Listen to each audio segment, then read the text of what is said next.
اس vlog کو دیکھنے والوں کی خدمت میں عارف کسانہ کی جانب سے اسلام پہنچے، اور آج آپ کی خدمت میں سویڈن کی 6 اہم خبریں پیش کی جا رہی ہیں۔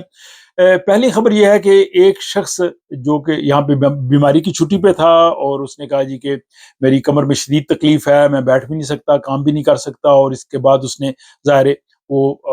جو ہے وہ اپنے سرٹیفکیٹ وغیرہ پیش کر کے جو ہے وہ بیماری کی چھٹی لے لی، لیکن اس چھٹی کے دوران اس شخص نے 20 غیر ملکی جو ہے وہ دورے کیے، یعنی سویڈن سے باہر آتا جاتا رہا، اور اس کا تعلق جو ہے وہ سویڈن کے ایک جنوبی شہر کی ایک میونسپیلٹی سے ہے، لیکن وہ جناب پھر جو ہے وہ کسٹمز نے اس کو پکڑا جب وہ سویڈن آ رہا تھا، اور اس کے پاس کچھ سامان تھا، اور پھر اس دوران جب انہوں نے جانچ پڑتال کی تو اس کے بعد انہیں علم ہوا کہ یہ شخص جو ہے وہ بنیادی طور پہ بیماری کی چھٹی پہ ہے، سک لیو پہ ہے، اور یہ بہت سا سامان وہاں سے جو ہے وہ لے کے آ رہا ہے، وہ ظاہر اس کا کچھ کاروبار وغیرہ کرتا ہوگا، اور اس کے بعد جو ہے وہ کسٹمز حکام نے جب مزید تحقیقات کی تو اس نے کہا جی کہ میں جو ہے وہ زیادہ دیر نہیں بیٹھ سکتا، نہ میں گاڑی چلا سکتا ہوں، اور مجھے روزمرہ کے معاملات میں بھی مشکلات ہیں، اور میں گاڑی چلانے کے لیے کسی دوسرے کی ہیلپ لیتا ہوں۔ لیکن جب انہوں نے پوچھا کہ کن کی آپ ہیلپ لیتے ہیں، آپ ان سب کی تفصیل بتائیں، تو وہ تمام تر تفصیلات نہیں بتا سکے، اور جب وہ پکڑا گیا تو اس کے بعد اب اس پہ جو ہے وہ 4,44,000 جو ہے سویڈش کرون اس کو جو ہے وہ جرمانہ ہوا ہے، اس کو جو اس نے سک لیو لی ہے وہ پیسے اس کو واپس کرنے پڑیں گے، اور اس کے علاوہ مزید جو ہے اس کے خلاف تحقیقات بھی ہوگی۔ تو یہاں سسٹم جو ہے وہ ویلفیئر سسٹم ہے لوگوں کی ہیلپ کے لیے، لیکن اگر کوئی سسٹم کو چیٹ کرتا ہے اور پھر وہ پکڑا جاتا ہے تو پھر اس کو جو ہے وہ لینے کے دینے، بلکہ اس کو کہتے ہیں جی کہ سود سمیت سارے پیسے واپس کرنا پڑتے ہیں۔ تو اس لیے ہمیں اس قانون کا بھی احترام کرنا چاہیے، اور کوئی ایسی حرکت نہیں کرنی چاہیے کہ بعد میں جو ہے وہ اس طرح کی صورتحال پیش آئے۔ اگلی خبر جو ہے وہ منی لانڈرنگ کے حوالے سے ہے۔ آپ نے ایک پچھلے ولاگ میں دیکھا کہ ایک جو خاتون تھی اس کے شوہر کی دادی نے سالگرہ پہ اس کو 500 کرون سویش کیا، لیکن ہانڈلز بینک نے اس کا بینک اکاؤنٹ فریز کر دیا، اور انہوں نے کہا جی کہ انہیں شبہ ہے کہ یہ منی لانڈرنگ ہوئی ہے۔ یہ تو بالکل ہی عجیب خبر تھی، لیکن منی لانڈرنگ کے حوالے سے یہاں پہ قانون سخت سے سخت بنتے جا رہے ہیں، اور سویڈن کے 17 جو مختلف ڈپارٹمنٹس ہیں انہوں نے مشترکہ ایک رپورٹ جو ہے وہ پیش کی ہے، اور اس میں انہوں نے خبردار کیا ہے کہ سویڈن میں جو منظم جرائم پیشہ لوگ ہیں وہ منی لانڈرنگ کے لیے آپ لوگوں کو استعمال کر سکتے ہیں، اور وہ جو ہے وہ معیشت میں بہت گہرائی تک داخل ہو چکے ہیں۔ رپورٹ کے مطابق 4 شعبے ایسے ہیں جس میں زیادہ منی لانڈرنگ کا خطرہ رہتا ہے، اس حوالے سے جو ہے وہ محتاط رہنا چاہیے۔ ایک تو بینک اور جو مالیاتی ادارے ہیں، دوسرا جہاں پہ لوگوں کو پیمنٹ کی جاتی ہے، ادائیگی کی خدمات کرنے والی کمپنیاں، اکاؤنٹس اور آڈیٹنگ کی فرمیں، اور ریئل اسٹیٹ جو ہے بروکر سیکٹر، اس میں جو ہے وہ منی لانڈرنگ زیادہ ہو سکتی ہے۔ اور رپورٹ کا یہ دعویٰ ہے کہ یہ جو کرائمز پہ مبنی جو معیشت ہے، اکانومی ہے، یہ سال میں 352 ارب کرونا جو ہے وہ پیدا کرتی ہے، بہت بڑی رقم ہے، 352 بلین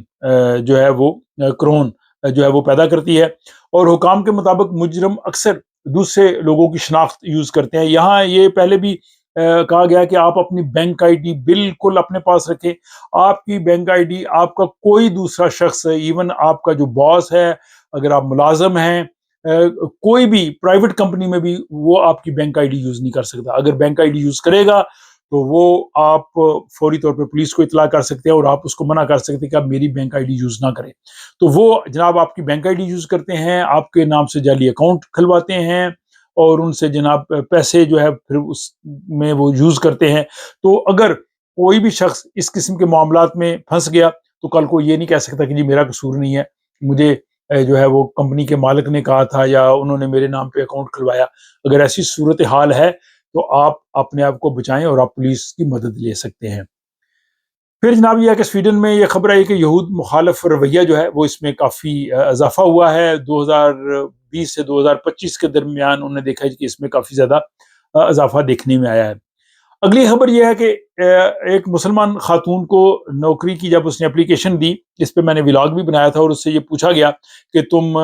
کس طرح کی مسلمان ہو، یا تم بنیاد پرست مسلمان ہو، تو اس خاتون نے یہاں پہ جو محتسب کا ادارہ ہے ڈسکریمنیشن امبڈسمین، اس کے پاس اپلیکیشن دے دی۔ تو اب جو ڈی او ہے یعنی ڈسکریمنیشن امنگسٹ مین، امتیازی سلوک کا مہتسب، وہ اس کی جو ہے وہ تحقیقات کر رہا ہے، اور اس تحقیقات کے نتیجے میں جو بھی نتائج آئیں گے وہ ظاہر میڈیا میں آئیں گے، میں آپ کی خدمت میں پیش کروں گا۔ اور یہاں پہ ایک اہم سوال یہ ہے کہ کیا کسی امیدوار سے مذہب کے بارے میں سوال پوچھا جا سکتا ہے یا نہیں، یا مذہب کے بارے میں کس حد تک سوال پوچھا جا سکتا ہے، یہ بھی شاید ڈسکریمنیشن امنگسٹ مین اس پہ بھی جو ہے وزارے خیال کرے۔ جو مذکورہ کمپنی تھی اس کا جو آنر تھا اس نے اس پہ افسوس کا اظہار کیا کہ ہمیں ایسا نہیں کرنا چاہیے تھا۔ اگلی خبر جناب یہ ہے کہ سویڈن میں اگر آپ نے گھروں کے قرض لے رکھے ہیں، یعنی مورگیج ہے، ہاؤسنگ لون ہے، تو اس کی شرح جو ہے وہ تقریباً اسی طرح سے مستحکم ہے، برقرار ہے، اس میں اضافہ نہیں ہو رہا، اور اس میں جو ویریبل جو چینج ہونے والی ہے رورلت جو شرح ہے وہ اس وقت تقریباً 2.77% ہے، اور جو اپریل میں تھی وہ تقریباً وہی چل رہی ہے۔ لیکن مختلف بینک جو ہیں ان کے جو فکسڈ ریٹ یا یہ جو ویریبل ریٹ ہے ان میں فرق ہے، جیسے جو اسکاندیا بنکن ہے وہ سب سے کم جو ہے وہ آپ کو یہ ویریبل ریٹ دیتا ہے۔ سویٹ بینک جو ہے اس کا 3 سال کا جو فکس ریٹ ہے وہ اوسطاً باقی بینکوں سے کم ہے، اور جو دانسکے بینک ہے اس کا 5 سال کا فکس ریٹ جو ہے وہ دیگر بینک سے کم ہے۔ لیکن اس میں وہ ہے انڈیویجول اکانومی بھی دیکھتے ہیں، جب بینک کے پاس آپ بات کرتے ہیں نا تو بینک آپ کی کریڈٹ ہسٹری بھی دیکھتا ہے، اور ضروری نہیں کہ اگر ایک شخص کو ایک بینک سے ایک شرح پہ قرضہ ملا ہے تو آپ کو بھی اسی پہ ملے، یہ مختلف ہو سکتا ہے، اس میں آپ کی انکم، کریڈٹ ہسٹری اور باقی چیزیں جو ہے وہ بھی بڑی امپورٹنٹ ہے۔ اور جناب اگلی اور کہہ لیں کہ اہم خبر اور آخری خبر یہ ہے کہ سویڈن کے جو وزیر اعظم ہیں ان کی جو اہلیہ ہے ان کی جو فاؤنڈیشن ہے اس پہ ایک سیاسی تنازع جو ہے شروع ہو گیا ہے، اور یہاں کا جو ایک بڑا اخبار ہے آفتن بلادت اس نے یہ تفصیلات جو ہے دی ہیں کہ جو وزیر اعظم کی اہلیہ ہے وہ ایک مذہبی فاؤنڈیشن چلاتی ہیں، وہ جو ہے وہ ایک کہہ لیں کہ پریسٹ بھی ہیں، ایک چرچ میں وہ کام بھی کرتی ہیں، چرچ سے وابستہ ہیں۔ تو کہنے کا مطلب یہ ہے کہ ان کی جو فاؤنڈیشن ہے ان کے ساتھ کاروباری لوگ منسلک ہیں، چرچ سے وابستہ لوگ جو منسلک ہیں، اور رضاکاروں کا ایک نیٹ ورک ہے۔ تو اس تحقیقات میں یہ دعویٰ کیا گیا ہے کہ فاؤنڈیشن نے بڑی تعداد میں جو ہے وہ عطیات حاصل کیے ہیں،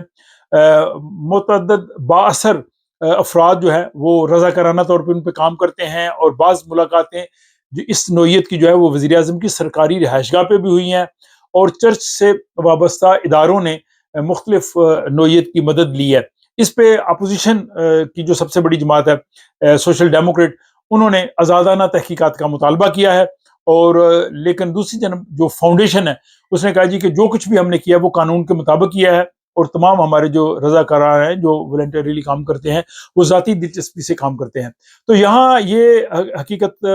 جو ہے وہ بڑی اہم ہے کہ اس وقت سٹنگ پرائم منسٹر ہیں جو ان کی اہلیہ ہے، وہ چرچ سے متعلقہ ایک آرگنائزیشن میں ہے، لیکن یہ سب کچھ میڈیا میں آیا ہے۔ تو کہنے کا مطلب یہ ہے کہ یہاں پہ میڈیا جو ہے وہ اس طرح کی رپورٹس سب کی منظر عام پہ لے آتا ہے، خواہ وزیر اعظم ہو، خواہ اپوزیشن پہ ہوں، خواہ ان کا تعلق چرچ سے ہو، خواہ مسجد سے ہو یا کسی اور معاملے سے ہو۔ تو یہ آزاد سویڈش پریس اور سویڈن میں جو آزادی رائے ہے اس کا یہ ایک بہت بڑا مظہر ہے، اور اخبار کو کسی قسم کا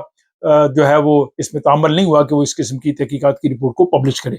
تو آج کے اس ولاگ کے حوالے سے اپنی رائے دیجیے، اور یہ بھی بتائیے کہ آج کون سی خبر آپ کو زیادہ جو ہے وہ اچھی لگی، انٹرسٹنگ لگی، اور آپ کس قسم کی مزید خبریں جو ہیں وہ ان ولاگس میں دیکھنا چاہتے ہیں۔ اپنا خیال رکھیے گا، ملاقات ہوتی ہے آپ سے اگلے ولاگ۔